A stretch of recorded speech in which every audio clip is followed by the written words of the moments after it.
Welcome back to Tran Wins Baldur's Gate 3. Before we enter this Flaming Fist checkpoint, I'm going to teach you how to equip things in just your offhand. If Larian Studios eventually patches this out, I'm going to take that as a sign that all of the developers in that company do not know how to hold things in just their left hand. Alright, in the beginning of the game, you might find the Club of Hill Giant Strength, and maybe you don't want your monk to equip it as their primary weapon because you like to use unarmed strikes, typically what monks are known for. In our current position, we would actually like to equip the Cold Snap, giving us a +1 to AC and possibly chill the enemy. What you do, you equip as normal and stick the item that you want in your offhand. Alright, this is the Cold Snap. And then, it doesn't have to be the Ambusher, it can be anything, right? But with this Ambusher in mind, that's in her primary hand, we're going to switch to any character with empty hands. Then we're going to click on that box to draw up everything in our inventory. And we would like to take the Ambusher from Jaheira.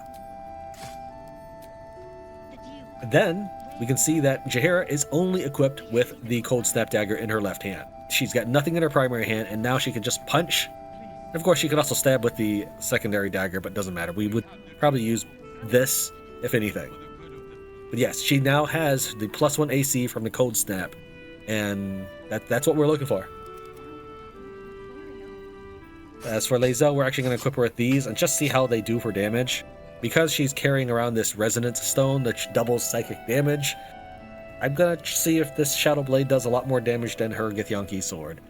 We're about to replace it as well. If you saw the previous half episode, these giant monstrosities are called Steel Watchers, and I have made my own mod that allows me to equip their sword. Chances are Lae'zel's going to equip that. In order to equip something that heavy, you need to actually have a strength capable of keeping yourself below this weight bar. Even if she could pick it up, which is 100 units of weight, she could be walking around encumbered, but she wouldn't necessarily be able to equip it. In order to use it, she's definitely going to need some sort of strength potion. But for this first battle, we're going to do this, where she's dual wielding a psychic blade. I'll have to do a lot of splicing in order to get this upcoming cutscene and battle. But yes, as you might expect, we will not be taking any lip from these checkpoint guards.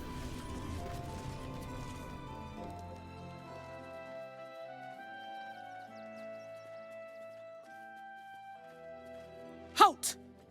By orders of Lord Gortash, refugees are no longer allowed in the city. Turn around. I'm not a refugee. Well, do you have the means to support yourself? My good lady, I am Will Ravengard. I will not pay to enter my own city. Ravengard? Ugh, more like the ghastliest tiefling south of Neverwinter. No refugees. It is decreed. Even if we polymorph Will into a full human, it still doesn't do anything. As you can see, her face is glitching out. That has nothing to do with mods. People have been posting about this for some time, that her face is bugged, as well as another character that we'll see with a very similar bug. It's also not a graphics card thing, because when we attack her, the game attempts to pan where she is, so we get that fade out business when you're trying to pan somewhere further than the game allows for. It is something in the game's code that it misplaces where the rest of her face is, I guess. Oh, I have help from the other side if I ever need support. I'm afraid Article 30.1.7 stipulates that religious or spiritual assertions cannot count towards one's proof of self-sufficiency. I will repeat. For the last time, may I add, do you have means to support yourself? I've got enough money. I can take care of myself. Right. Article 30.1.5 of the Council's Decree on Extraordinary Wartime Measures. I am confiscating that. The city thanks you for your contribution. Your name? You're scamming me. Give me my money back. Oh, take it up with the Duke if you don't like it. Now, your name? Why do you need my name? I'm doing the questioning here. Last time. Name? I'm called Daisy Dewdrop Fluffington. Well met, citizen Fluffington. Your parasite stirs. From the construct, you feel connection, resonance. What the hells is that thing? I am a Steel Watcher, citizen. Here to serve the people of Baldur's Gate in the name of Lord Enver Gortash. State your business. I'm a herbalist by trade, Sir Fist. My assistants and I were out collecting blooms for that rub rot going around. Oof, nasty business. Contagious. Uh-huh. Eyes open, body still.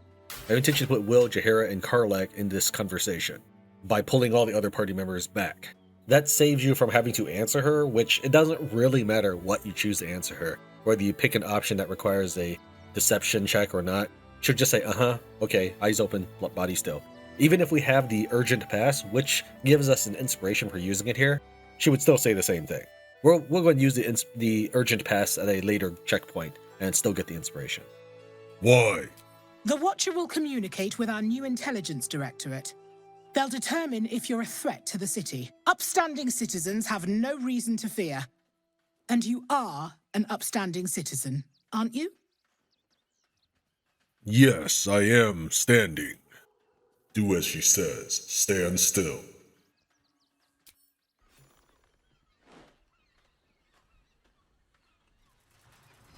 Behind the Watcher's gaze, a presence awakens. You are seen. You are known. Whoa. My engine, it's almost, I don't know, buzzing. Like it's paying attention.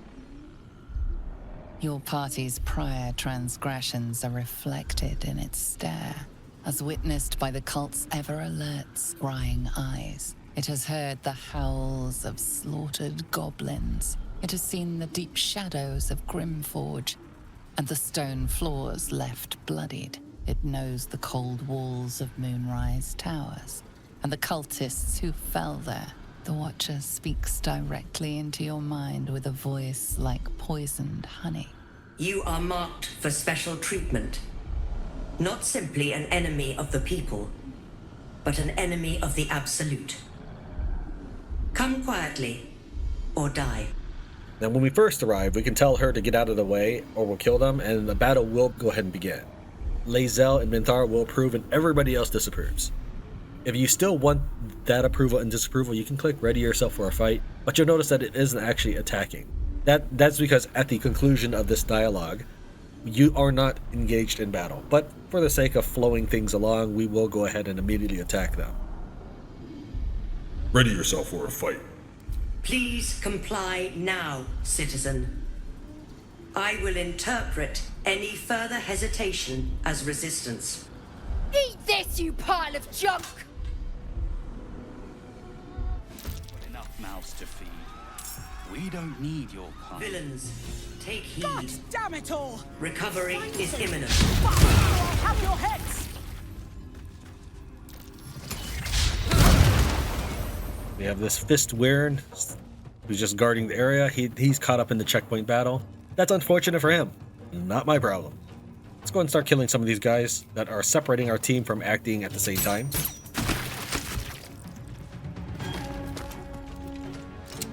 Okay, as for that fade out thing, yeah, that's because her face is heading in a whole new direction. And the game does not know how to handle where she actually is. That's how I can tell it's not really a graphical glitch. It kind of is confused about where she actually is.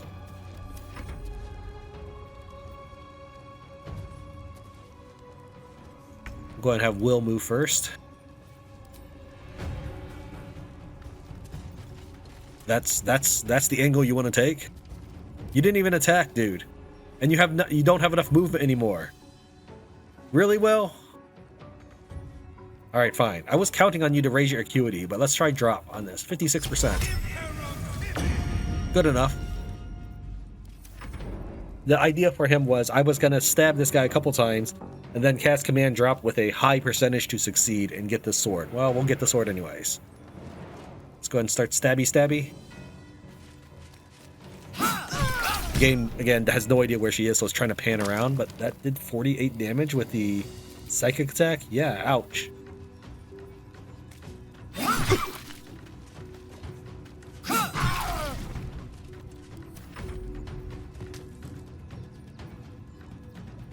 Jaheira, he's threatening the mage. Would you please deal with him?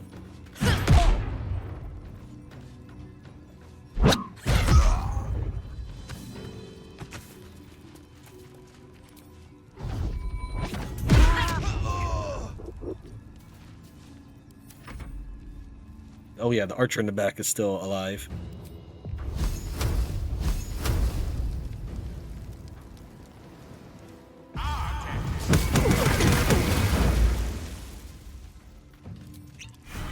And then we can, if we wanted to, cast Hold Monster on this guy, and he is no longer going to be any issue if he weren't already malfunctioning.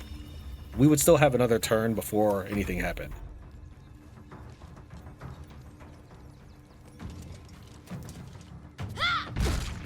That was weak, Shadowheart. 6 damage with a maul? You would think that would be way more than that, given the size of that hammer.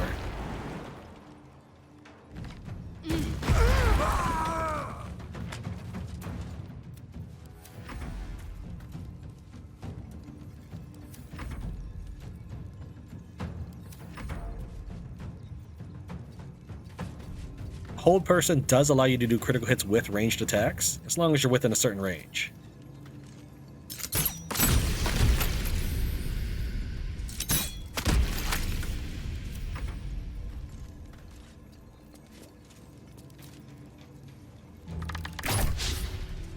Nice miss. You missed. Well, I would say that as far as D&D rules go, the miss can be that the arrow hit the target but didn't pierce the armor.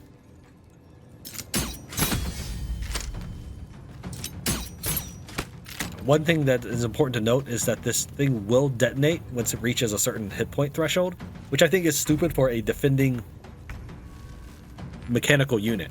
You don't want your robots defending something blowing up. Imagine, say you're in Star Trek, and you have security droids, and every time a droid died, it took out a huge chunk of the ship with it. Is that really the kind of security droid you want? I doubt it. Oh yeah, this guy will not take psychic damage. That's fine, I'm not worried about that. I just wanted to have the bulk of my party be able to flee, so that when the guy detonates, I don't take unnecessary damage. We can also, Halson, if you would, and he's carrying some bottles because we don't really have much else for him to do. I'm probably going to reclass him.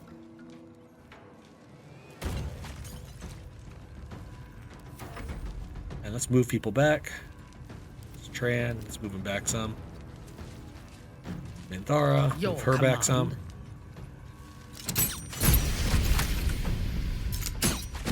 Right away. And where's Jaheira? I thought she was behind this guy. Oh no, I moved her over here already. Alright, everybody's backed up. Let's go ahead and detonate this guy.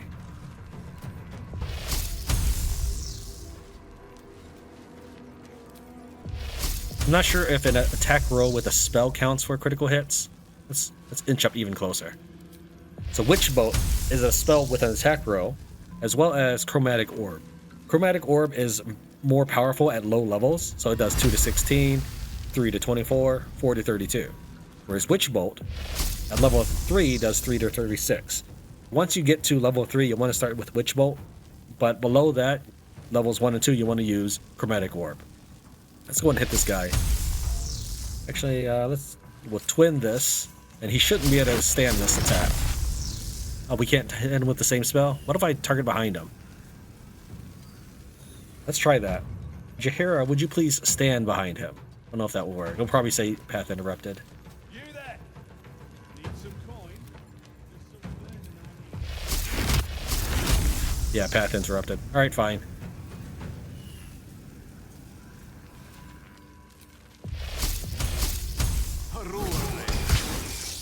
Alright, that was a critical hit for 248, and then he healed for 1 hit point. Now we'll just back away from him and let him explode. We can just defeat him as well, and he'll still explode. But yeah, it's a ridiculous concept to have your defense droids just boom all the time. Great headline.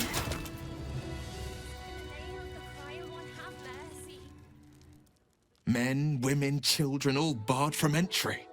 A damned travesty.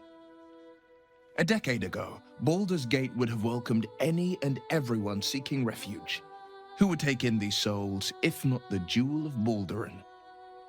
The refugees can go elsewhere. A city in crisis has the right to secure itself. A crisis created by the same man who shut them out.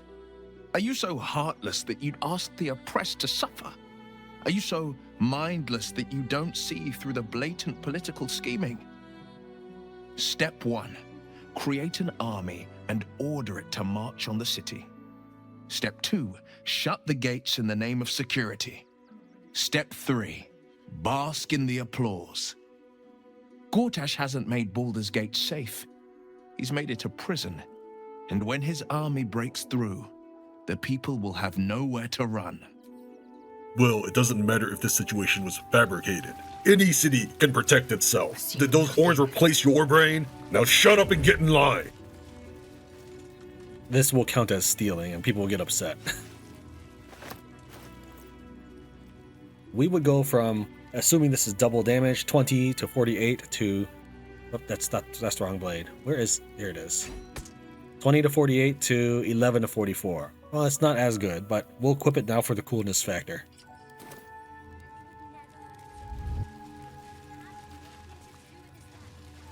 I did make this unsheathable.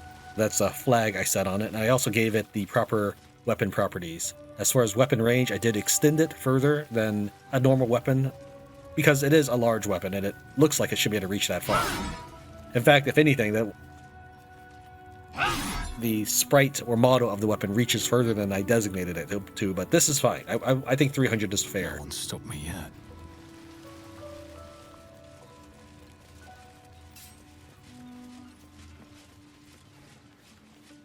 This guy right here, you can normally talk to him and get the quest to search for those gnomes that threw the bomb. But because we attacked the checkpoint guards, he counts as hostile, which I think is silly. I mean, yes, we did a very, very hostile action there, but if he knew we attacked them, why didn't he help? If he doesn't know, why is he hostile? Hey, you!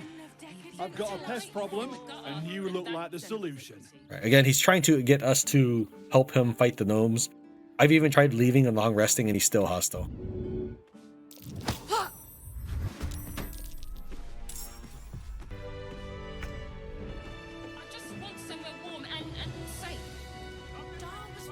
You are safe, my love. I'm here. I won't let This is the chest that has actual loot in it. Now, the things inside the chest mean nothing to me, but we have seen so many things in this game that it'll be like 2 gold or rotten food. Completely worthless.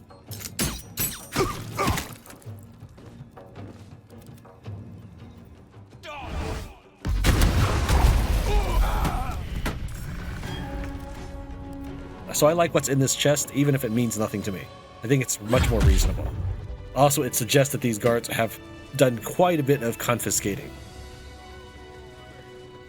And head over here. Staring, if you would, please. That was a lot more rougher than it had to be. This is take 1. I might redo this whole segment. But there's 3,000 gold and a glass goblet. I think this is something that's worth locking up.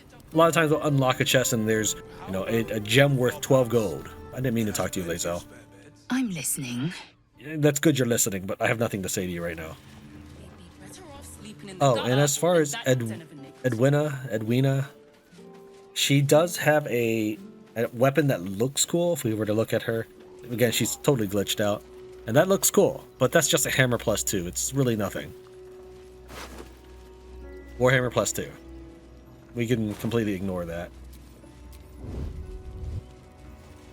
My love, I'm here. There's a checkpoint, or not checkpoint, waypoint. Anything happen to you? Look at you! Worms crossing. Exhausted. This place has been a haven. When Harpers were less than welcome in the city proper. I don't mind it. Seems hard to imagine your efforts haven't always been appreciated. Oh, a Harper does not go in for public acclaim. We work in shadow and secrecy, tragically unacknowledged by the ungrateful herd. Sounds familiar. Man, I just wonder how much of that is sarcasm. Okay, Worms Crossing is essentially 2 rows of buildings. It doesn't really extend beyond that, meaning that all we have over here is a cliff and another cliff. It's essentially a giant bridge. This will make it easy to search. From what I've heard. And if a patron confuses me for a member of staff, I'd probably break his nose. Fraygo's Flophouse. I found so many victims for Cazador here. They're the kind of people no one would ever miss. This is where we are directed to go when working on the open hand case. Sir, good, sir. Give me 3 days and... Oh, apologies. Thought you were someone else. Greetings, so forth, so on. Who did you think I was? The landlord, Sir Fraygo Antuna. A most generous soul, I assure you. I'm looking for a killer, a dwarf dressed in red. Just like you. How dare you?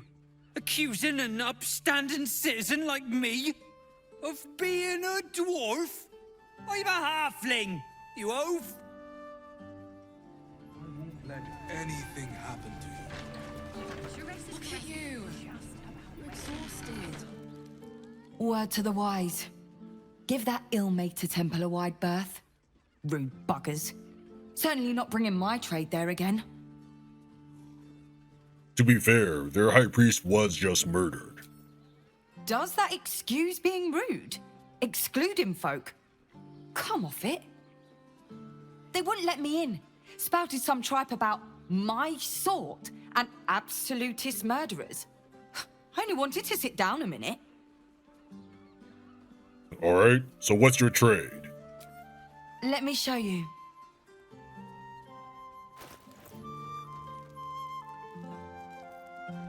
We have a bunch of potions, nothing major, some alchemy ingredients. Alright, whatever.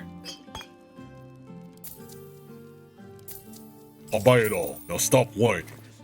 Pleasure doing business. All-round pleasant folks, from what I've heard. And if a patron confuses me... Bloody ages we spent hiking from Murren, and they won't let us in the city proper. Bollocks. We're adventurous, damn it. Adventurers shouldn't get special treatment. Oh yeah? But whoever's coronation closed down city access should get special treatment. Shove off, cock. At least a double bed. Mate, it's your birthday. The chests up here are individually named, which I think is an improvement over the Temple of the Open Hand, where you get each monk had a key, and while it's no real issue to just walk up to each chest and try to unlock it, I like that these chests are named. There's literally nothing in each of them, except maybe a journal for each person, and if you open the Chick Adventures chest down there, she'll have a letter from her sister saying, "Drim seems like an idiot, be careful out there." The chest here is Fion, and that is related to the quest we're on, searching for the murderer. She talks about her son is different than she remembers, but it doesn't actually progress our quest. These two are ones we do want to talk to, and as far as Astarion is concerned, I've equipped a regular hand crossbow for dialogue purposes. It does get in the way of the cutscene, kind of like how Lae'zel's sword gets in the way of her carrying it. When it's on his back, you can't see anything else going on. Let's go and chat with these two. He has plans, but I wouldn't dare guess at them. Oh, Father, give me... We should go. I do not want to face the Master if we're late for his Black Mass. Soon, sister. I only need one more mark. We have enough for the Master. No more are needed. It's not for the Master, it's for me. I spent 100 years eating rats and dogs, but soon I'll be able to feast. I want someone there, ready for me. And once the Mass is done and our Lord grants us freedom, I can celebrate by drinking them dry. Cazador promised you your freedom, and you believed him? Ha! You were never burdened with intelligence, Petras. But your load seems especially light these days. Astarion! It cannot be. Oh, that's no way to welcome back a brother, Dal. Didn't you miss me? Why would you come back? You got out. You were free. Just tell us about the ritual. What do you know? Of course that's why he came crawling back. He wants to ascend with the rest of us. He heard about the ritual and the power our master will grant us, so he came back with his tail between his legs, hoping all would be forgiven. You always were an idiot, Petras.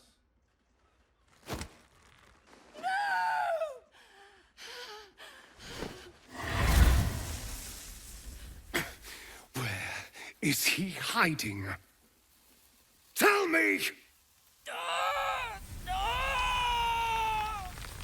Brother, please!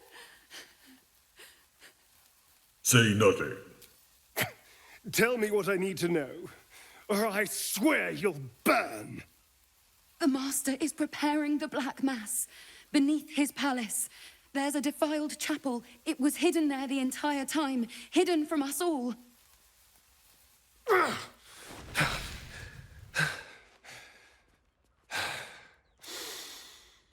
I'm going to stop Cazador. What the hell's happened to you, Astarion? What are you? I'm more than what I was. And I'm not afraid of anything anymore. The sun can't harm me. Cazador can't compel me. I'm the only person who can stop him. Now go, before I change my mind about roasting you, brother. This isn't over, Astarion.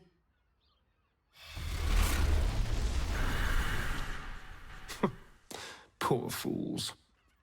They actually think Cazador will save them. Why did you spare them? You sound surprised. I am capable of doing the right thing from time to time. They're no threat to us. And they have no choice but to do Cazador's bidding. I pity them. Worst of all, they don't know their fate's already set. They're doomed. The only question is whether their lives will be sacrificed to a monster like Cazador, or serve a greater purpose. 7 sigils on 7 spawn. And Cazador has the other 6. We have to face him and take that power for ourselves. For ourselves. For yourself, you mean? Well, yes, technically. Only I will ascend and gain the ritual's power. But we're a team. If I become all-powerful, then we become all-powerful. We are a team, aren't we? You are still with me? And what if we're walking into a trap? Then we'll deal with it. It can't be worse than everything else we've faced. And now we know he's skulking beneath his palace. We can take the hunt to Cazador. All right, let's go. This place stinks of rat blood and despair. I would have figured you'd like that. The librarian does this thing with her wit. Best be on my way. Back here is a washroom and the balcony, but the clue for the murder is up this ladder, which leads us to the attic. And with the key in your hand, clicking on this wardrobe will warp you through to the hidden room. Shifter's key unlocked the door. Interesting. Blood near the bed.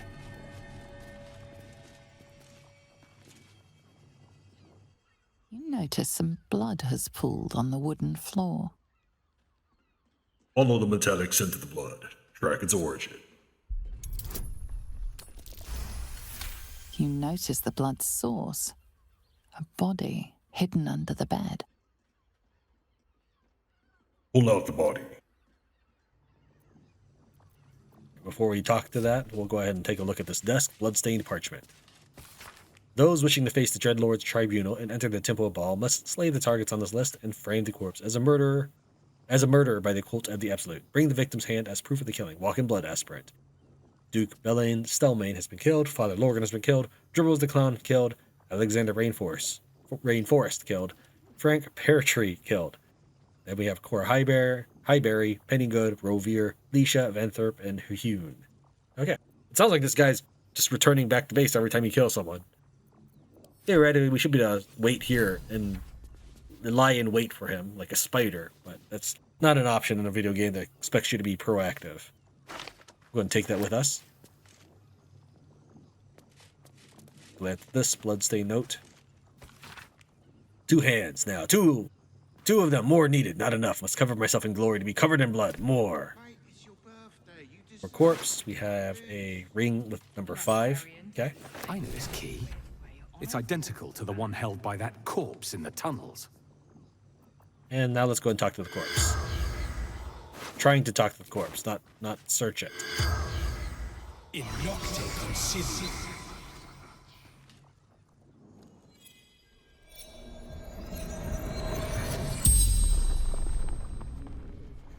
The corpse regards you lifelessly. What were you doing when you died? Seeking answers. What answers did you seek? My boy had a secret. Evil secret. What was your son's secret? Killed folk. Slowly. He liked it. How did you die? Murdered by my son. Shameful to be killed by your own son. That honor should fall to a daughter. It's to be expected. Some families just don't get along. A son who spills his own mother's blood is fated to spill plenty more. Why did your son kill you? Found his secret. My sweet boy. Why? The spell's power wanes. You can ask no more questions. All right, we're done here. Let's go and warp to the street level. Now this is where we push the guard down. And we actually need to head on down there, because that's the game's clue of telling you where the mad bombers are located. Let's head on down and see if the rest of my crew will follow me.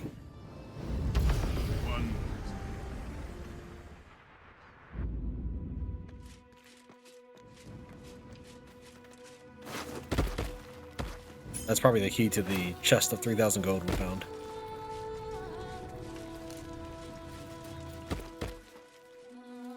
This area is right next to where the well exits out from. And if you were on your way back up, you might pass a perception check to detect that there is a cave entrance. Even if you don't pass the perception check, the cave entrance is still there. It doesn't magically appear, like some items do.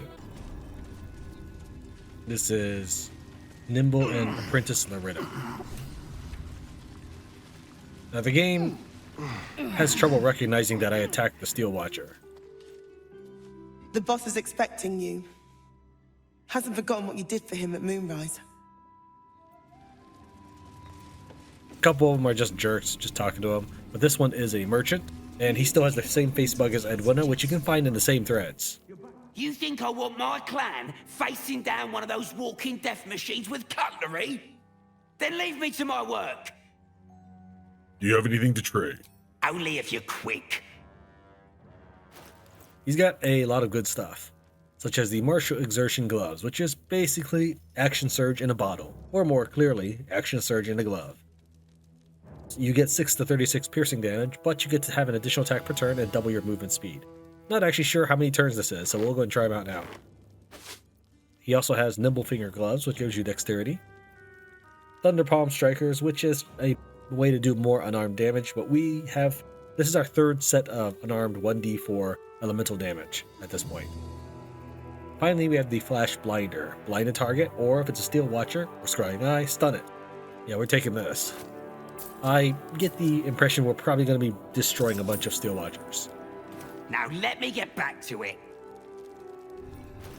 Let's try this.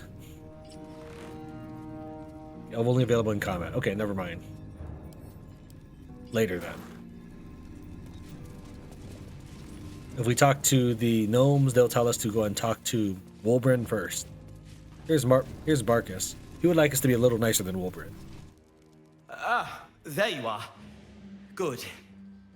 We need to strategize. Wulbren is planning something. Lots of moving parts. I'm still trying to suss the details myself. You look worried. I am.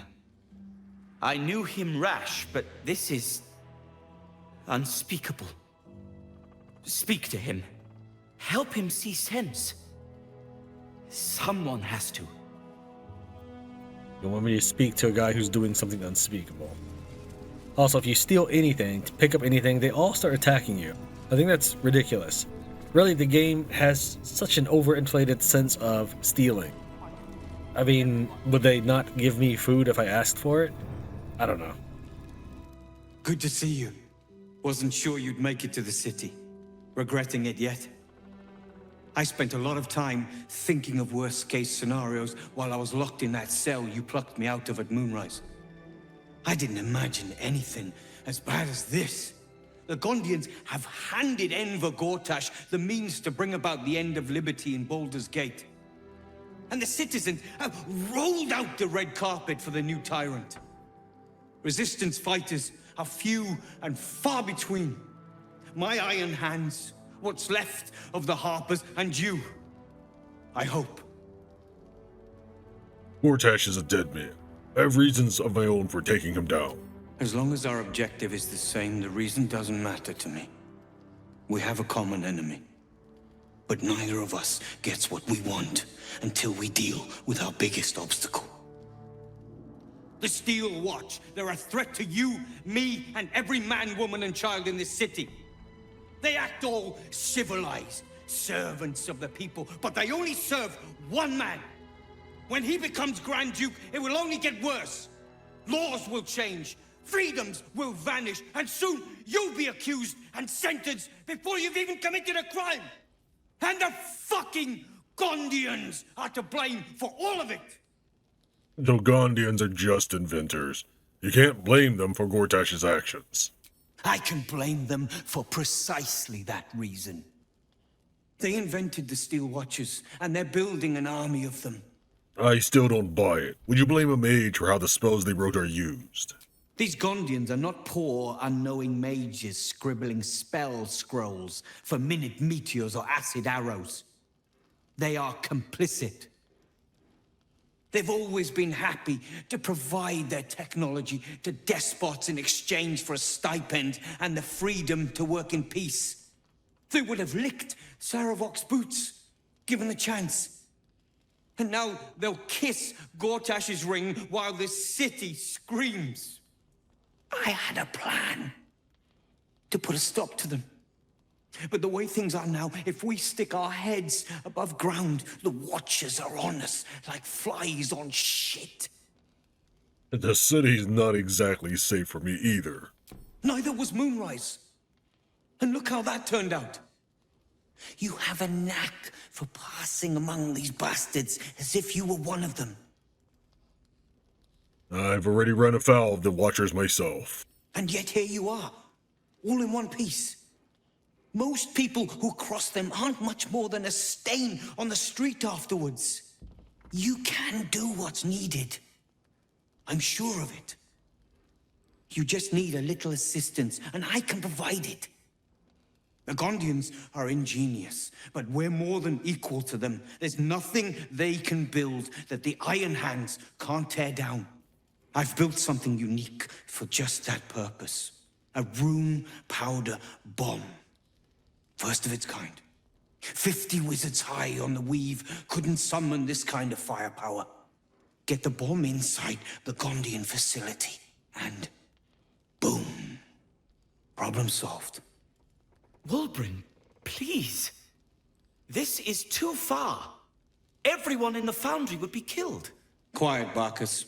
The adults are talking. All right. I want you to pay attention to who approves and disapproves of this plan. You might be surprised. Barkus has clearly indicated that lots of innocent people are going to be killed. We're going to pick number 6. It's going to be quite the explosion. I can't wait. Ha! I knew you were the practical sort. That's why we get along. The foundry is in the lower city, down by the docks. Beautiful building, belching smoke into the sky day and night. Getting inside won't be easy, but when you do, place the bomb at the heart of the facility. Get yourself back to street level. The streets will be clear of watchers in no time. Okay. So he hands us the rune powder bomb, which is pretty deadly. If you are playing along, I would suggest you tell him no, you will not take the bomb, so that you can get an inspiration and the associated experience points with it. But for the sake of this video, I wanted you to see Will approves of blowing up the factory and the people in it. Halsin does not approve, yet he was just talking about how maybe this place would be better off without the city. And this is literally a factory that is polluting the area to make war machines, to oppress people. Okay, game. This lever allows me to use the ladder because the hatch above is locked. Now that we've talked to Wulbren, his compatriots or subordinates will talk to us. Remember that the game does not recognize that we fought the Steel Watcher, I guess? Those things are terrifying. If someone hadn't been there. But they were. And I'm here now. I'm safe. I don't know if this is just cut content or what, but it makes it sound like she was being attacked by a Steel Watcher and someone was there to help her. I don't know. Are you alright? I will be. But thank you for asking. I just want to be useful, but I'm not as good at this as the others. But I'll get better. Apprentice Loretta was one of the miners trying to free Nair. Elamin is the rune powder lady. Now you've spoken to the big man. Good to see you. Never thought I'd meet you again, let alone fight on the same side. Glad we both made it out of Grimforge alive, and that I didn't have to use that rune powder to make a point. You didn't make it easy. Life isn't easy, Hoon. Remember that. I overheard you're going to be helping us fight the good fight. Knew I would have regretted blowing you up. Better get on with it then. Wulbren wouldn't have put his trust in you for nothing.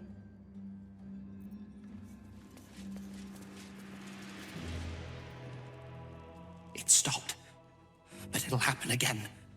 It keeps happening. The shivering, shaking, quaking. Don't you feel it? Don't worry. It's probably just the world ending. No. The stone, it wouldn't. Something is hurting it. Everything is going to crumble and fall away. We'll be dust. I want to go home. Then go home.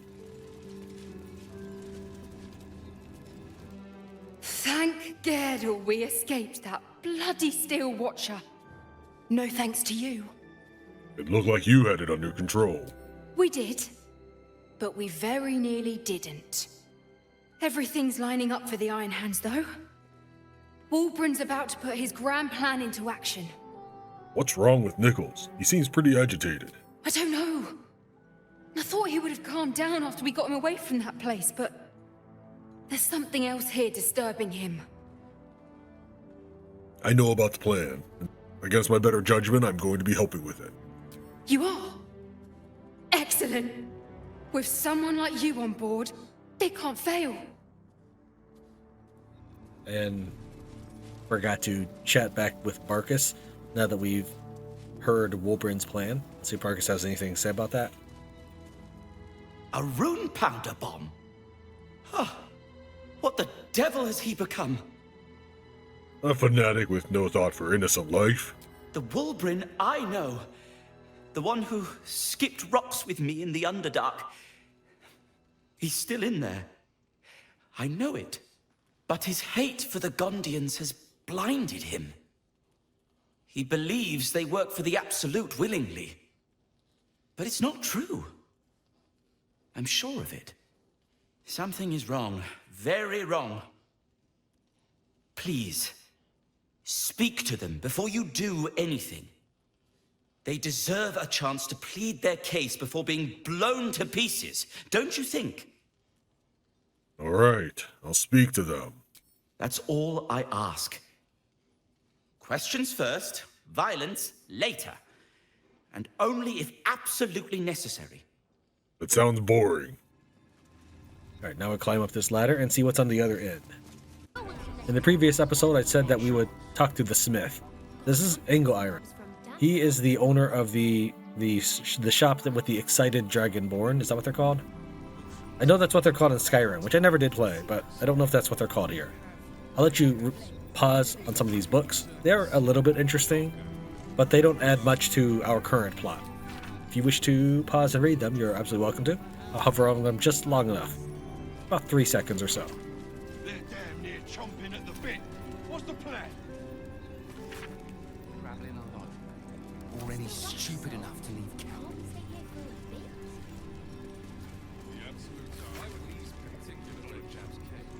That one talks about how Infernal Iron is showing up.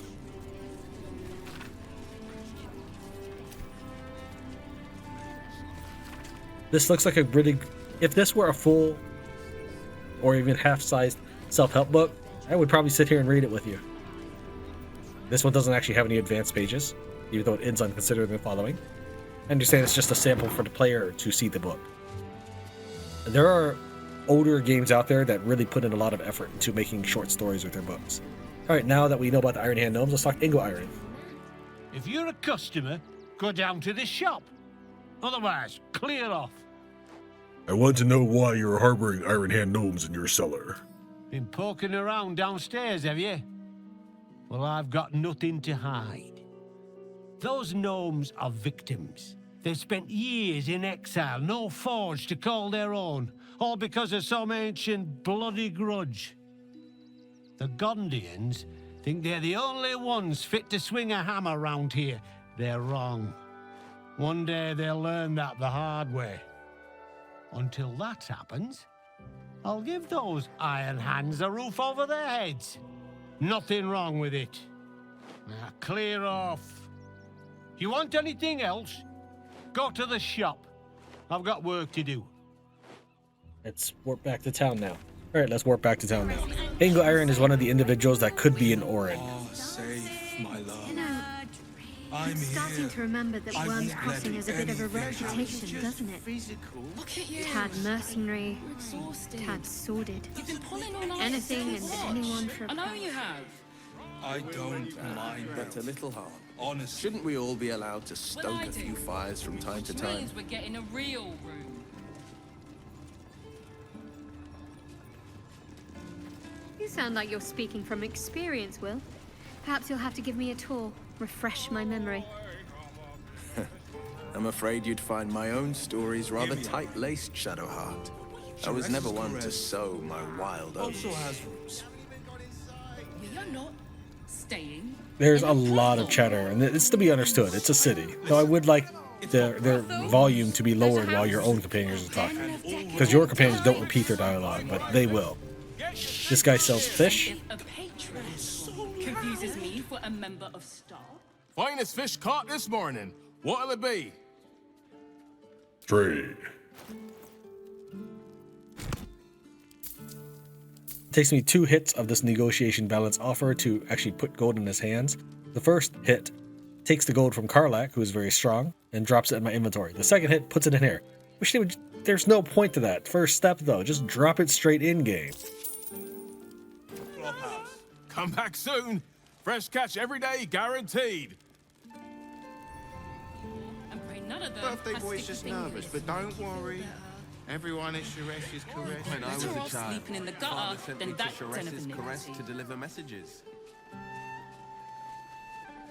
How was I to know what went on behind its closed doors? Eating, sleeping, and sex acts of all manner, of course. What's plain to you wasn't so plain to Minnie, Will. You are safe, my love. Minnie lays her Species I'm are here. sheltered. I won't On let Kreshkalir, anything very happen little to is hidden behind doors. Look at you. You're exhausted. You've been pulling all-nighters to keep watch. I know you have. will when you've met the drow. I don't mind. Sharess's Crest is like a 3-story inn. There is a ton of people to talk to here. Welcome to the... Damn, Hoots! That new batch burns stronger than a pit fiend's fist. I'll take that as a compliment. Take it however you want. But I'll be having my usual from now on. Ugh. Her. Oh. It's Raphael's favorite misadventurer. Good to see you again, even if you have put me out of pocket. The boss bet me 5 soul coins you'd reach the city in one piece. He rented a room upstairs in the hope that you'd drop by. We meet again. Indeed we do. Seems like an age ago that the boss sent me to keep an eye on you. Take your time. Have a drink. Sample the goods. Go see him when you're feeling refreshed. An age ago would probably be about right. Even though this is episode 52, maybe 53, I have 200 hours on this save file. And I don't sit around AFK or anything. Those 200 hours are me just doing stuff.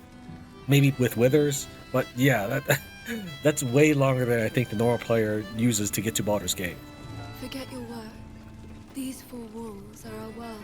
Sorry. Now, that there's a face I'd remember if I'd seen it. Welcome to Sharess's Caress. What can Hoots do for you, stranger? You got a taste for ale, I reckon?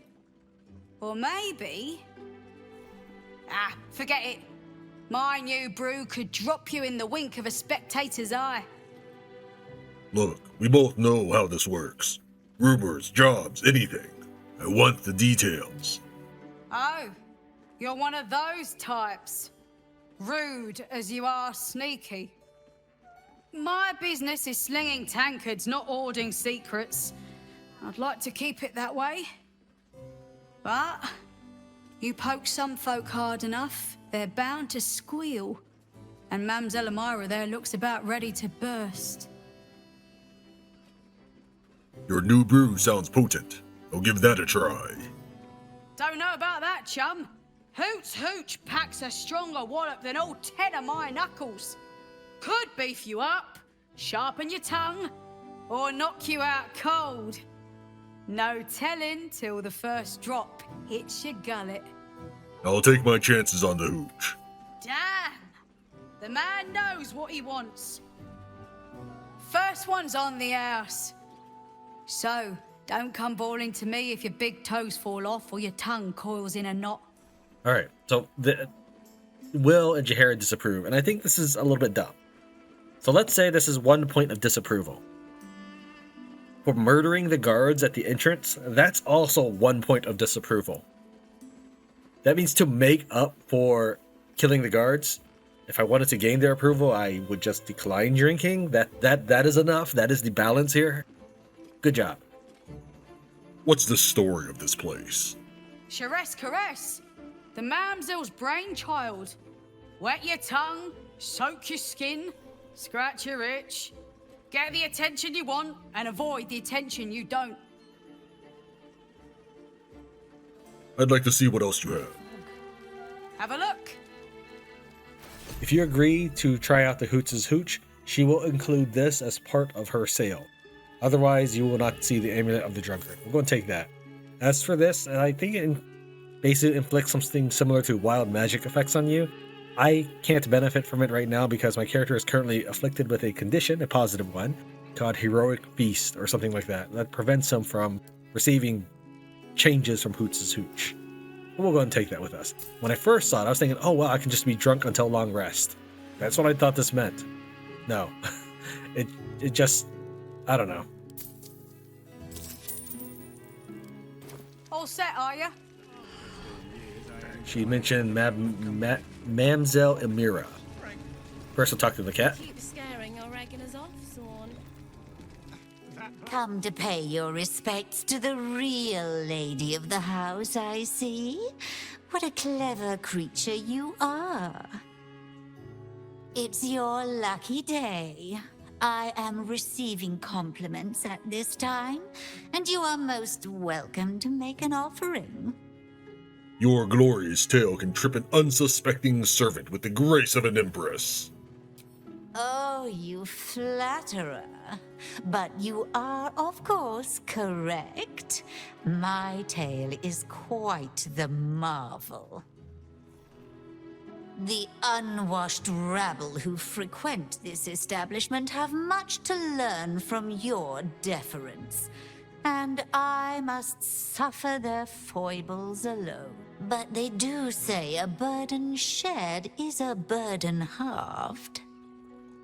What's that shady pair over there whispering about? Can't you hear from here? They're talking about the new top cat in the criminal underbelly. Go and listen for yourself. As for them personally, one never washes and instead douses himself with rose oil, while the other can't hold his drink. Do I want to know about who's through those fancy curtains? The Drow, two of our most popular courtesans. A night with them seems to be rather life-changing, if you can afford it. Of course, they are siblings, but judging from the throngs of clients they draw, most of the city is as disgusting as they are. What are your thoughts on the clientele as a whole? That's rather a broad topic. We get all sorts here. But there is one frequent visitor whose very presence offends me. He dresses fabulously, but stinks of the hells. Something infernal, to be sure. Abhorrent. Do you think we've done something wrong? We are not in trouble. A weary traveller, battered and bruised. You come for sustenance. No, decadence. A mien cool as ice, yet eyes burning hot. Oh yes, I know your bliss. A sturdy dwarf, a leather whip. She gives, you receive. Or have I misjudged you? You've misjudged me terribly. She'll need 3 costume changes minimum. Oh, you crave a performance. How decadent. It's Fionn you seek, our stern librarian. She isn't here today, alas. Your penance must wait. Well, we've other ways to fill your void. A drink for one, a pair of drow for another. Choose your sin. Will this stern librarian of yours be back tomorrow? Swishing. I'm no fortune teller. If I had a crystal ball, I promise I'd already have consulted it. Truth is, Fionn's gone well missing. And my hands may be skillful, but they were not made to turn every last stone she might be hiding behind. You need help. Let me find Fionn for you. To service is my calling, not to be served. But I'd be a fool to say no. The girl kept my coffers near overflowing. 2 flights up, then turn right, and right again. That's Fionn's pleasure room, Elminster's library. Here, take the key. Elminster's library? People will get their thrills in the strangest of places. On to other matters. I'm listening. What other options do you have for companionship? Nisha, our lovely nymph. But she's engaged in the Nymph's Grotto on the top floor, sweeting. The client's a favorite of hers, too. I doubt you'll be able to tear her away. But we are blessed to have a devil in residence at the moment. A temporary guest. But he asked that I send any potential clients his way. Everyone who's paid a visit looks quite changed by the experience. Did the devil give you its name? Indeed he did. Raphael. Exceedingly handsome, and with a voice that could make the foulest blasphemy seem the sweetest hymn. You have drow escorts on hand. Twins, yes. Hands of such skill they could turn stone to silk. Your body could suffer no knot they can't untangle. They're through the curtain to the right. You'll need coin and stamina in abundance to enjoy their services, but the gold will be as well spent as you are. We could tell her about the murder, but we'll hold off for now so that we can see if our characters have any dialogue or anything when we enter Elminster's library. When we were dealing with the pigeons, if you completed the quest early, your characters wouldn't make any comments. The two men bark softly to each other. A single name reaches your ears. Nine Fingers. It's a name you know. Nine Fingers is the head of the Guild, a criminal organization operating inside Baldur's Gate. Listen in on their conversation. We're going to do this very stealthily. Will, play a song. Tran, just go right up to them and cast guidance on yourself. Stealthy. You rats with the guild now. Heard Nine Fingers met a match. The new kingpin? All meat and muscle, that one. And wild as a werebear. If he's looking to oust Nine Fingers, my blade's got his back. Sounds messy as the ninth hell. Must be why she called us to help. Is that right? The way I heard it, you zent cut a deal with the new... Hold on. You there! Getting up in our affairs? I'm looking to join the guild. How about you point me the way?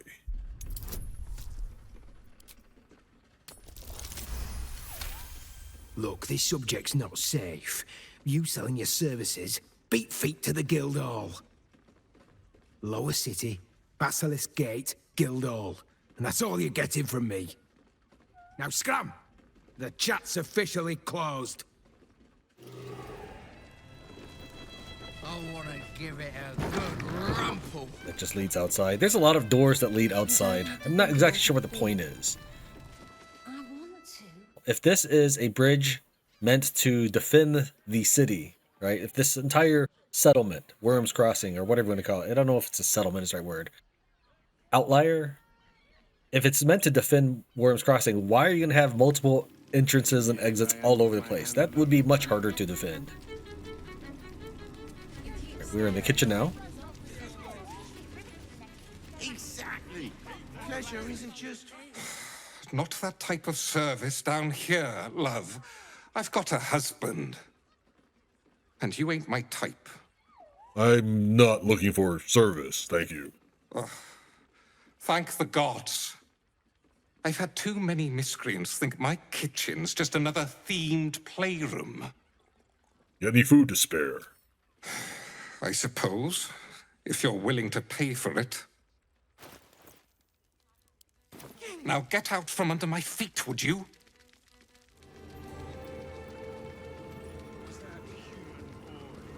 That was the finest strudel I've made, and they just ate it off each other's asses. You don't have to think about a thing. Asterion, if you would please lockpick this door. I'd position them right between the cones of visions of everyone. I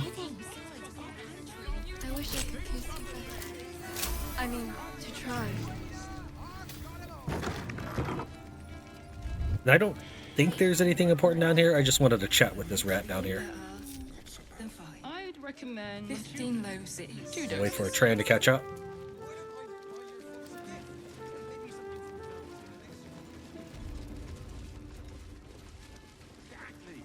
Pleasure isn't just physical. Halt!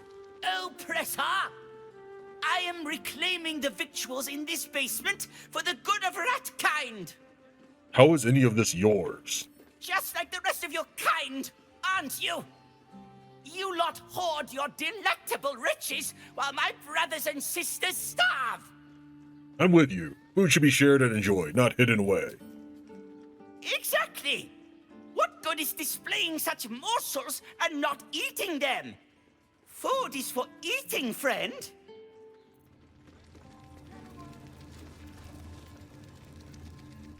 There's no time to waste. Seize what you can carry.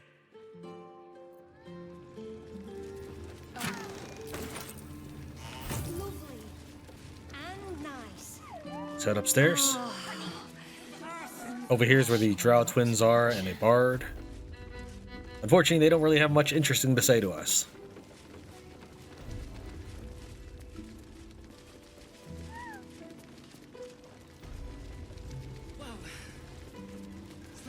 Here's the useless Hollyphant detective. Another case closed, another bottle open. Huzzah to Valeria! Hang on a tick. I recognize that face. You were talking to Yanis after I left the temple. I'll bet she's put you up to something. Personally, I'd like to know how you're smoking and drinking at the same time. But she asked me to find Lorgan's real killer, seeing as you can't be bothered. Why must you busybodies insist on interrupting a perfectly good night? I know that look. You remind me of Devella. Fine. If you doubt my conclusions, out with it. What have you found? Who's Devella? My assistant. She's posted in the lower city investigating Duke Stelmane's murder. Now, back to it. What have you found? Gods. Stelmane is really gone then. A group of shape-shifting assassins were under the temple, along with more murder victims. While that is startling, it still doesn't disprove my theory that Brilgor killed Father Lorgan, does it? That's what you need if you want to change my mind. Hard evidence. A reason, too, if you're at it. Why was Lorgan killed? They found another body in the Flophouse nearby. I think it's related. You're telling me more than one person has been killed? In Baldur's Gate? You must have something better than that. I need hard evidence and a motive. Why would someone else kill Lorgan? How can we be sure it wasn't Brilgor? Brilgor couldn't get past the checkpoint, could he? I spoke to all the corpses. They were killed by a dwarf in red. That doesn't make sense. Why would this dwarf kill Father Lorgan? I need something more than vague allegations. I want something compelling, hard, tangible evidence, and nothing less. I found the murder weapon you missed in a tunnel under the temple. That's quite the discovery. Doesn't tell me everything, though. Why was Lorgan killed? Could be to do with how he was helping the refugees. Could doesn't quite cut it here, I'm afraid. I need a solid, provable motive. You want to know why he was murdered? Baal. Really? You as well? Devella's been harping on about Baal for months. Fancies herself something of an expert. I assumed it was just a bunch of conspiracy codswallop and fear-mongering. But she's been unusually insistent about this one, even for her. Fine, I'll bite. What's your theory? Baal's recruiting initiates to his cult. Committing murders is how they receive an invite.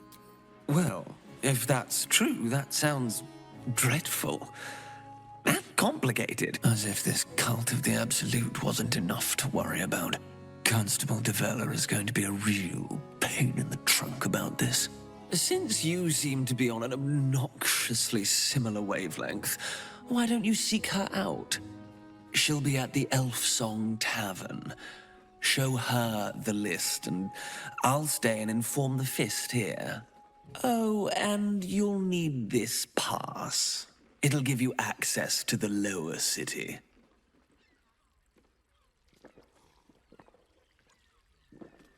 Well? What are you waiting for? You've a bloody conspiracy to solve. Move! I've tried to get that dialogue to play, we'll say 7 or 8 times, and he still cuts himself off at the end in that same section every time. Well, that may be just a glitch in the game. Because we accepted the job to look for Fjorn, even though we already know what's happened to her, we were given a key to open any of these doors.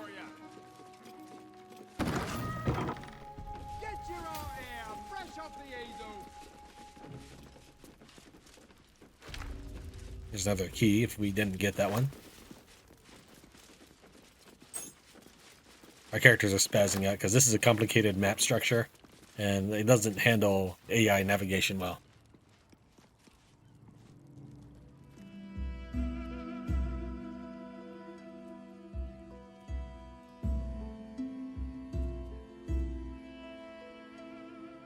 Tell me, am I beautiful?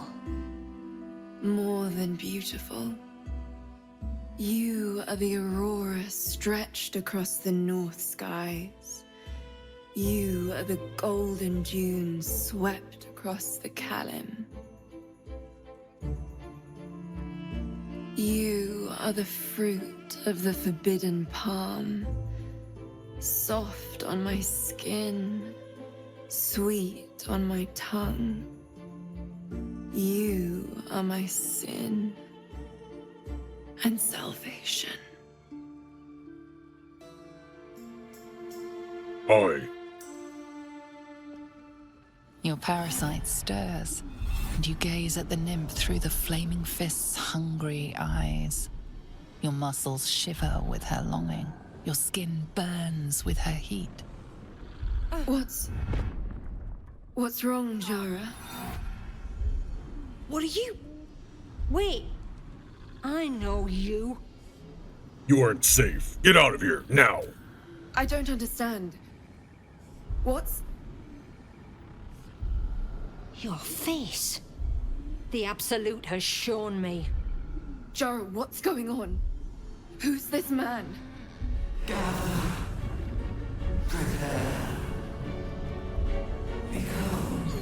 Your head screams in agony. The change has come. Pustules boiling beneath your skin, your bones twisting, your flesh rupturing. And suddenly, silence. What's happening?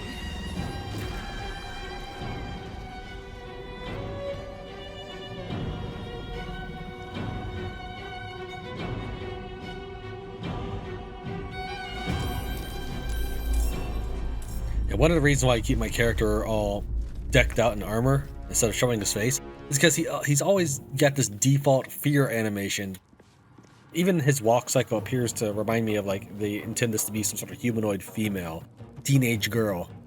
If you look at the introduction to this act when they're approaching and look at the tower overlooking Baldur's Gate, when he's approaching Gale, or any of that stuff, he's got this little sway. I feel like it's meant to be a chick. And then he's always cowering to everybody. I don't... Whatever, game. Alright, here, let me show you how easy this problem is to solve.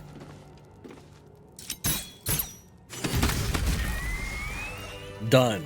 There's no need to be cowering just because a person turned into a mind flayer in front of you. We even fed a mind flayer just a couple episodes ago. This is totally unnecessary. So that's why I keep my character all armored up so you can't see his expression, because I think it's ridiculous that my orc is terrified of everything that's happening around him. It has plenty of spare beds. Great! We can bunk with 10 other people, and probably none of them have sticky fingers. Hells. I'd heard tales of mind flayers. Talons sharp as daggers, and tentacles yet more fearsome. But no tale did justice to its ethereal beauty. It floats like a butterfly. Its blood shimmers like silver. Your client is dead. I thought you'd be more upset. Who? Oh, yes, Jara. I will miss her coin, it's true. Though perhaps this is not what you meant. Free your mind of her. Let us look forward, never back. Her gaze intensifies. Your breath quickens and your heart skips a beat. The woman's senses are heightened and her fire stoked. The mind flayer is no mere curiosity, but an object of desire. I'm not one to judge, but desiring an extraplanar being like that is peculiar. No desire is peculiar. It is instinct, and instinct never lies. But perhaps there are other flavors that might satisfy my palate. What exactly did you have in mind? Rapture. Close your eyes and listen. Close your eyes and listen. You see only darkness. Her voice shines through it, warmer than the sun, yet cooler than night. The all-being. Here, there is no suffering. Here, you want for nothing. Here, you are anything. You have one word. Tell me, what will you be? Powerful. You are more than powerful. An emperor to emperors. Your head adorned with a crown of gold, diamond, and ruby. The heavens tremble with the steps of your army. All beasts, all men and women, all creatures of the plains bow to your might. Your flesh shivers, your heart bursts. True ecstasy for one fleeting moment. Open your eyes. I'll remember you, and you'll remember me.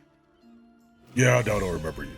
We get a temporary 1d6 to attack rolls, ability checks, and saving throws until the next long rest. We are about to do a pickpocket, and if you have gone through the gate, possibly fighting as I did, it probably is best for you to do a long rest, because I found that once I started pickpocketing people, I could no longer talk to that person. Basically, their AI would bust. It wouldn't correctly transfer from normal AI, then pickpocketed AI is alerted, and then back to normal AI. It would just get somewhere stuck, and you talking to the person, they say not now and later. Kind of as if Balthazar was out of position, he would say not now and later. I will say that if you are worried about that, you can pickpocket Voss and Raphael here, and their AIs will get situated normally once the cutscenes have begun. So we'll go ahead and back away. I don't think they go into alert mode, in fact, but we'll go ahead and back away so that they don't get mad at us when their things start disappearing. And we'll let Asterion take care of it. Someone there? Also, Will is at 1 hit point because he fell through the map at some point. And yeah, I wasn't recording at the time, but it wasn't really that interesting because I didn't see him fall, and I just had to go a long way around the map to go get him. We're going to go ahead and equip this sleight of hand ring, sleight of hand gloves, which will add charcoal to my inventory when I steal. And we'll cast greater invisibility on ourselves. Oh, I should also real quick throw a guidance on too.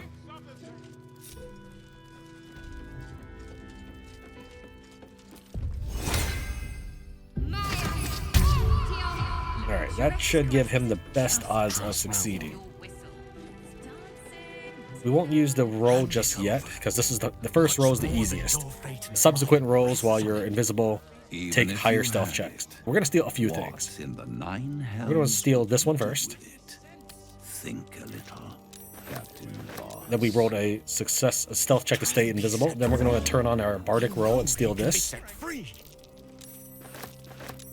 Alright, we passed all of the rolls. Let's go ahead and steal this. Raphael's book chapter 3. This is book chapter 2. We already read that in the Shadowfell lands. And let's get out of here.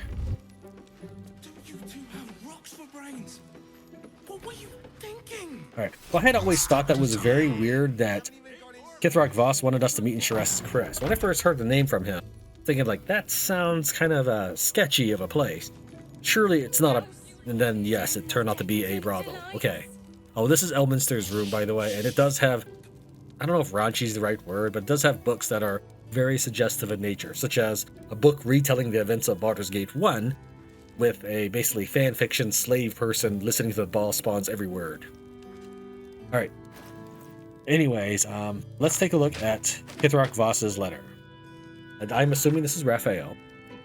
How pleasantly surprised I was to hear from you, dearest Voss. Why, it seems just yesterday I watched you slice through the astral sea in the name of your beloved Queen Vlakin. My goodness, times have changed, haven't they? As for your not inconsiderable request, I might be of some assistance. Yes, I possess the key to breaking the astral prisoner free, but I will require a most valuable promise in return, one you are in no position to make. What if a man of your most illustrious stature requests my audience? Who am I to refuse it? Find me in Baldur's Gate, on the upper floors of Shress's Caress. I can't wait to hear what you've been up to. We can essentially assume that Kith'rak Voss invited us here because he was going to meet with Raphael, meaning that Raphael was planning on setting up shop here, or we finished the events of Act 1 Githyanki Kresh, because when we were traveling from Act 1 Githyanki Kresh to the Shadowfell, that's when Kith'rak Voss ambushes us at night. Yet, Raphael already knows that Voss has nothing to offer, and so he's just going to sit here this entire time. That's what Raphael wants to do, is sit here at the edge of Baldur's Gate for however long it takes me to get to this point. I would think he'd have better things to do, but okay. Raphael's Diary, Chapter 3. The final chapter from a diary penned in Raphael's hand. Here and there, his composed hands stiffened and moves erratically, as if he were by times seized by emotion both powerful and unexpected. The plot thickens, goes the aphorism. Entirely inadequate. The plot mutates. It fluctuates. I have conceived no less than 13 variations by which I might seize the crown of Karsus. Yet in the tumult of this eternally flowing river of schemes, I, the most careful of fishermen, finds his catch elusive and difficult to wrangle. Even in cooperation, such ambiguity and delicious surprise. But the hook has snagged, the doom of Ceramorphosis has abated, yet they could not predict, could they, that in leaving behind the river they have in fact welcomed the fishbowl. I am master here, a prince of bargains, cloaked in cunning like scarlet satin. All that hidden under sublimely obvious truths that cannot be discounted.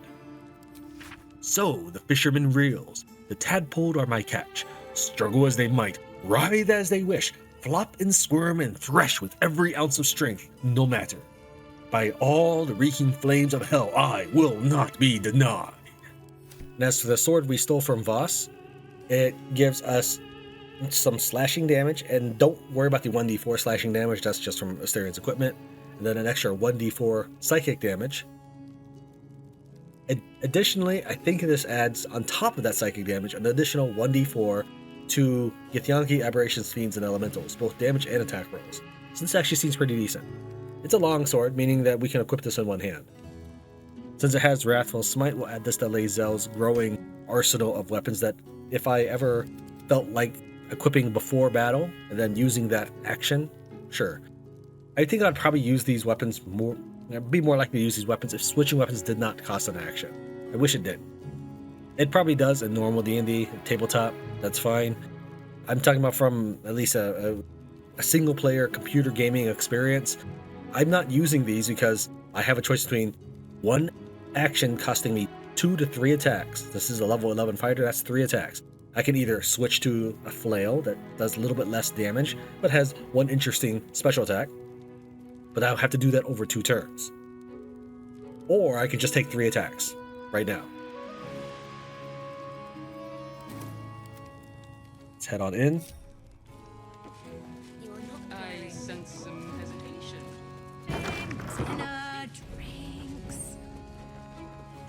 Now, I don't know if I mentioned it, but if you wanted to pickpocket people after going through the checkpoint, just do a long rest. But I would do that before you pickpocket people. And never will. You must hear me, devil. I will do whatever it takes. Give you anything you ask. There is only one thing in this world that I desire. You do not have it. And you never will. The Kith'rak? What deal would he make with this devil?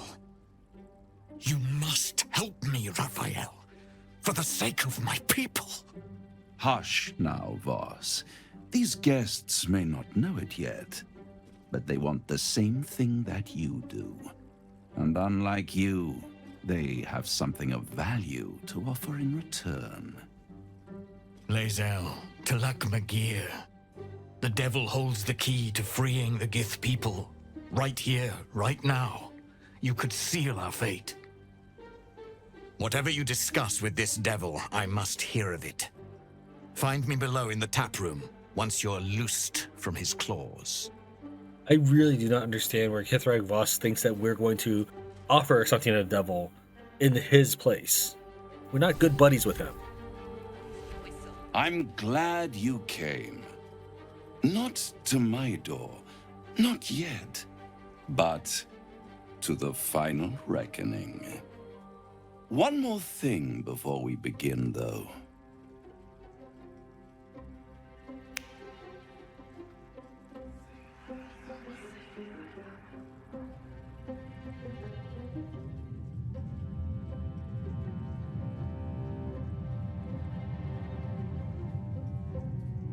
For the first time since the Nautiloid, your mind is clear. It's unsettling. I feel empty. What did you just do? I gave you back your privacy by shutting that illithid in your pocket out of your mind. It can't hear us. Huh. What's the catch? I trust the illithid more than I trust you. Oh, calm. It's the reason you're in this predicament. And I'm your only way out of it. Indulge me, and at least hear me out. I'll admit, you've impressed me. I wasn't sure you'd make it this far. But no matter how far you come, you're still on the road to ruin. A road that leads directly to a confrontation with the Elder Brain. At best, it will kill you, and everyone else in this city. At worst, it will assimilate you, and you won't have enough free will left to even wish you were dead. You have the key to destroying it in the palm of your hand, though. The Emperor? No, no, no. It has only helped to push you toward your own destruction. It wants you to be an illithid, the very thing you have sought to avoid. It is the illithid's prisoner that can save you, the Gith. I can give you the means to break him free. Speak, devil. We're listening. Orpheus guards tried to kill me. He's dangerous. To illithids, yes. But despite your reckless embrace of the parasite and recent mutations, you're no mind flayer. Not yet. Orpheus would gladly execute the Emperor. But to you, he will be a friend. After all, you're at war with an Elder Brain. All the evidence I've seen suggests Orpheus is my enemy, and the Emperor my ally. If I'd realized you were so gullible, I'd have tricked you into selling your soul for a pocketful of beans when we first met. To the Emperor, you are nothing more than a beast of burden, one that will transport it to the Elder Brain. An ox requires food, and the occasional beating to keep it moving. You are simpler. The Emperor's words serve as both carrot and stick. Perhaps it is true that Orpheus would ally with you against the Elder Brain. But if he proves uncooperative once free, you may have to kill him. We're done here. I'm leaving. I won't stop you. But time is running out. So don't stay away for long. If you see reason, I'll be here, waiting. Right up to the moment the world ends. He teleports me out. We'll speak to Lae'zel in just a moment here. I'm sure it's glowing words of praise. There you are. I thought I'd lost you. Something was blocking me from hearing your thoughts. It was nice to have a moment of peace and quiet. I can understand that. There's reprieve in solitude. But it's concerning that something could intervene like that, especially when we are so close to the Elder Brain. Do you have any idea what it was? It is concerning, isn't it? It was Raphael. Raphael? Well, thank you for your honesty. Of course, I should have known the devil would come sniffing. The stench of impending chaos is irresistible to them. And what did he want with you? He knows how to free Orpheus. How interesting. No doubt he impressed upon you the need to do so. And what did he want in return for this knowledge? I didn't know. I didn't wait to find out. You feel the touch of the Emperor's mind peeling at the edge of yours, trying to gain access. Its thoughts slide into yours, turning through them like fingers, sifting for answers, which it finds. You're telling the truth. Good. I am glad, but be careful. The devil is like a cockroach. No matter what you do to it, it will always come back. I doubt this will be the last time you are approached. I trust that you will continue to remember who is really on your side. Without my protection, you cannot defeat the Elder Brain. You cannot even get close to it, no matter what the devil whispers in your ear. So, want to make sure we're clear on this. The Emperor, at that point, invaded your privacy, peeling through your mind and digging around to see if you were telling the truth. That's fine, I don't care about that.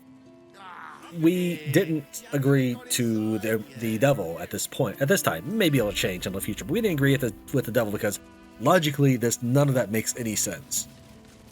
We have option 1. A prisoner who is in stasis is fully functioning and keeping me from turning into a mindless, we'll call it a mind flayer zombie. Option 2. Free this guy who has already had a history of attacking us on the hope that we don't have to kill him and that he continues to protect us. One's a sure thing. Option 1's a sure thing. Now, I understand that from a game design standpoint, this is offering us diverging paths. I get that, but from a logical, look at it analytically kind of thing, there's little reason to actually go with this plan. I don't know. At least this way we get his power and we don't need his compliance. And of course, I don't know why Lae'zel is so hellbent on this. I must have missed this. I understand that she turned her back to Vlaakith, but it didn't mean that she had to find her whole identity on the back of someone else's crusade.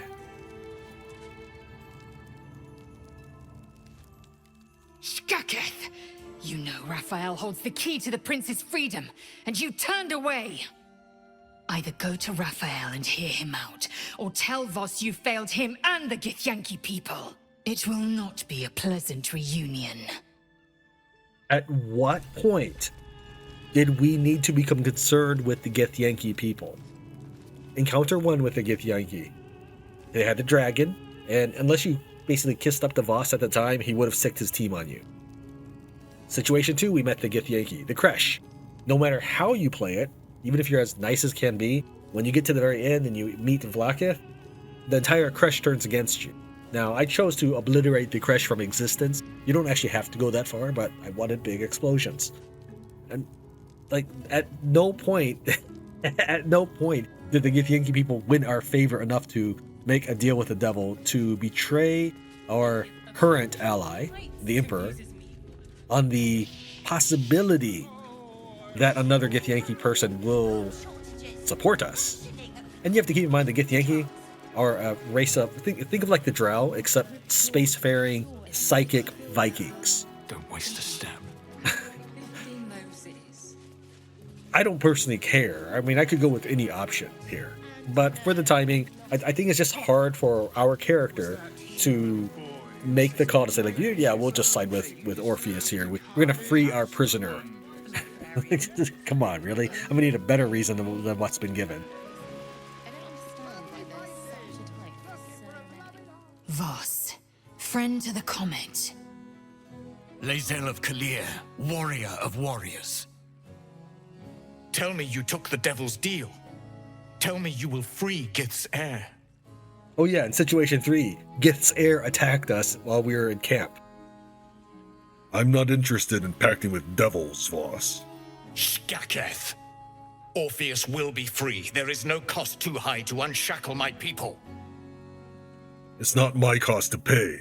Figure it out yourself. What are you playing at? I will find a way yet to free the prince. This was my promise. Yet your companion disagrees, Lae'zel. What am I to make of that? There is nothing I won't do, nothing I won't give to free Orpheus from the prism. The marks I bear are proof enough of that. But you are the one who carries the astral prism. You are the one who must free the prince. Raphael possesses a powerful relic called the Orphic Hammer. That hammer is the only thing capable of smashing the chains that bind the Prince of the Comet. Find a way to retrieve the hammer and free Orpheus from the prism. I will assemble his remaining honor guard and plan our next actions. Together, we will yet free the true heir of Gith's blessed empire. He will free us from Vlaakith and lead our Kithraki against the Geich. Istik, I will wait in the underground. Seek me when you have the hammer in hand. Orpheus sensed the tadpole before, and his guard attacked. Won't he attack if we free him? The Prince of the Comet aches for Githyanki liberation more than he abhors Geich. He might seethe when you free him. He might gnash his teeth and slander your name. But he will see reason. I promise you. Your promises mean little to me. Any idea where Raphael might keep the Orphic Hammer? A devil of Raphael's stature does not simply make camp on the shores of the Styx.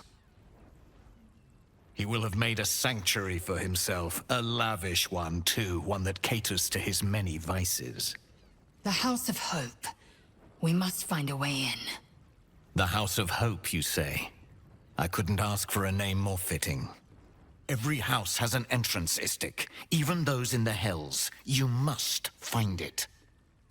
There isn't a thing I must do for you, Voss. Get out of my sight. You are wasting your time, and mine.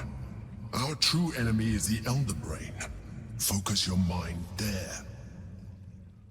And you, stay out of my head and shut up. We will continue dancing. And when there's one more person we'll talk to. In this timeline, we ran past Korrilla without speaking to her, so that we can make an extra jab at her. Oi! You must have slipped by me earlier. Raphael's very disappointed you turned him down. Did he tell you to try to win me over with your charms? Cheeky. We might be in a brothel, but I'm not that kind of gal. You should reconsider, though. The boss might be a devil, but he'll treat you more honestly than anyone else in the city. What exactly is it you do for him? Plenty. But right now, I have one job. You. I'm talking to you openly, mortal to mortal. And I'm begging you to sign the contract. If the brain wins, the Illithid Empire returns and worlds you've never even dreamed of will die. Raphael can stop it. He wants to. And he knows how. You're the key. You always have been. Then why make demands of me instead of just helping? He's a devil. It's his nature. He needs to get his due. I don't believe a devil cares about the fate of the world.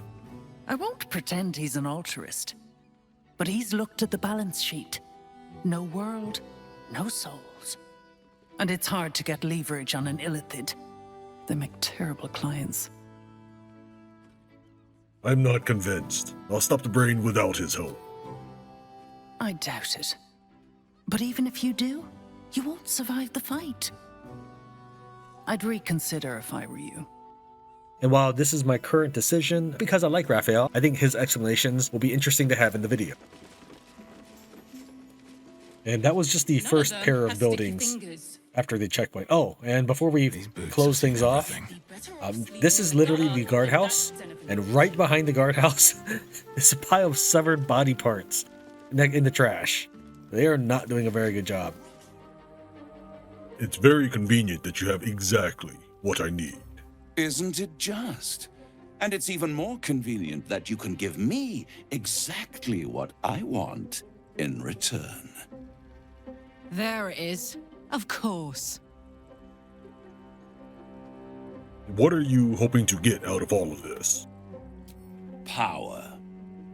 You free Orpheus, and in doing so save the city, the Sword Coast, perhaps the whole world, and your own precious skin too.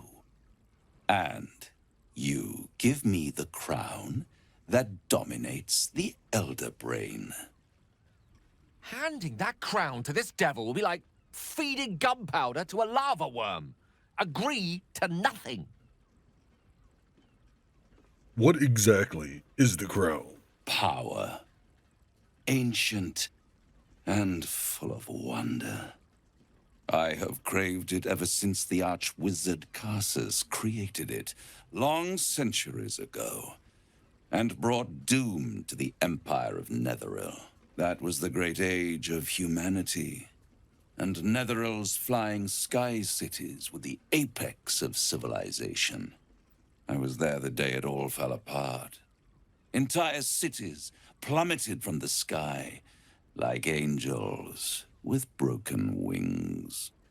The screams, oh, the screams. Hundreds of thousands of people watching in horror as the ground came up to meet them.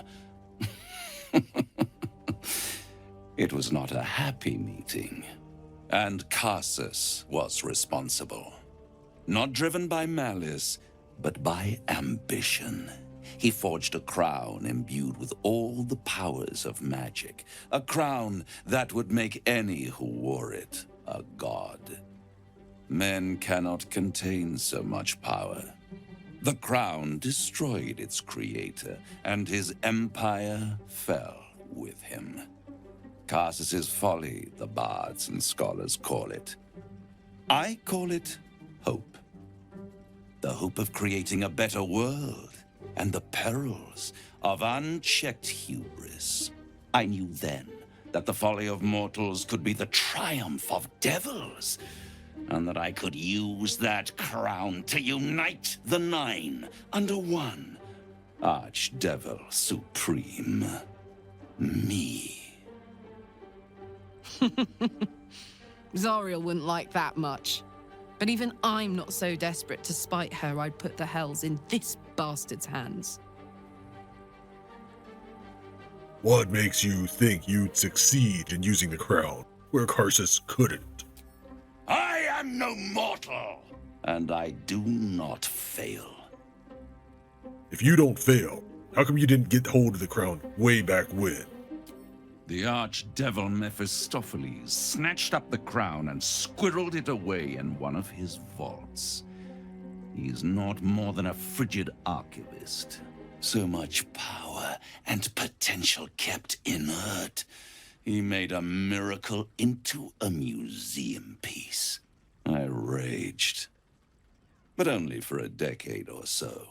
Then I waited, ever watching for more than 1,000 years, for a mistake, a mishap, a misadventure. And these chosen, who have caused you so much trouble accidentally, did me a favor. They brought the crown back into play. How did they come to have the crown? Through the aid of a diabolist, somebody capable of opening a portal to the hells, deep in the hells. They must have raided Mephistopheles' vault. Impressive, I must admit. But they'll be dead soon. If you don't kill them, the Elder Brain will. It doesn't have feelings in the way you'd understand them. But it seems rather angry. It is inevitable. When you destroy the brain, and you will because you must, the crown will be yours for the taking. And when that moment comes, you give the crown to me. In exchange, I give you the hammer now. A simple transaction, it seems, but it's more than that. He's offering you an alternative to the mind flayer in your head. Take Raphael's deal and you could free Orpheus. With Orpheus free, you would have no need to rely on the Emperor. But there's no guarantee that Orpheus would be on your side. And if you take the deal, you'll have to fulfill it. You'll have to deliver the crown of Karsus to the devil himself. He claims his ambition is to unite the Hells, but can he be trusted to stop there? Do you trust him more than you trust the Emperor? I agree to the deal. Where do I sign? What? You can't be serious. Right here. You'll find everything is in order.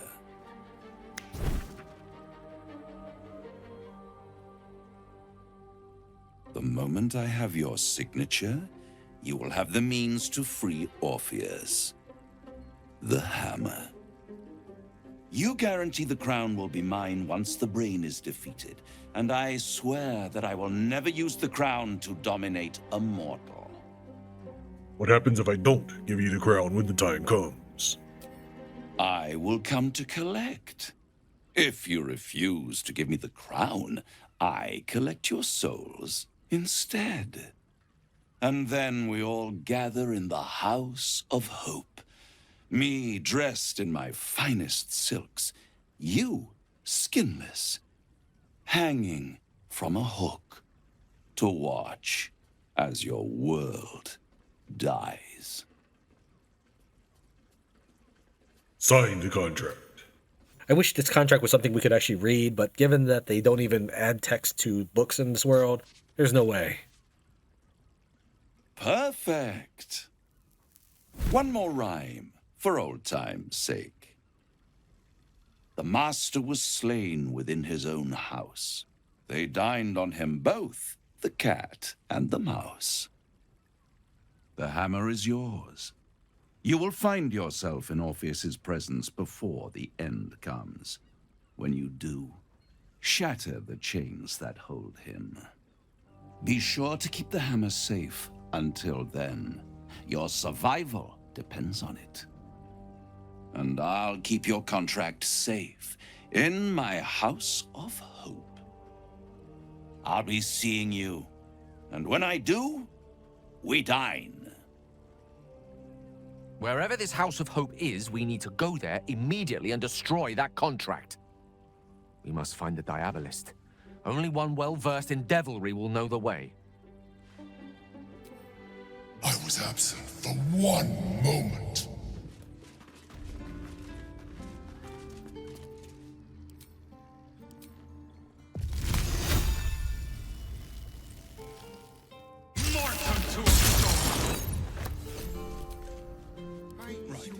Hear me out. Also has rooms.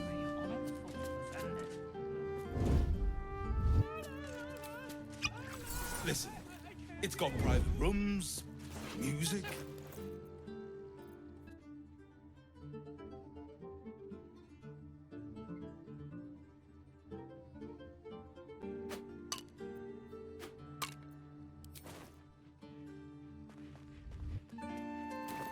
Plenty of spare beds. We can bunk with ton of Lift me up above your head! Higher! Higher!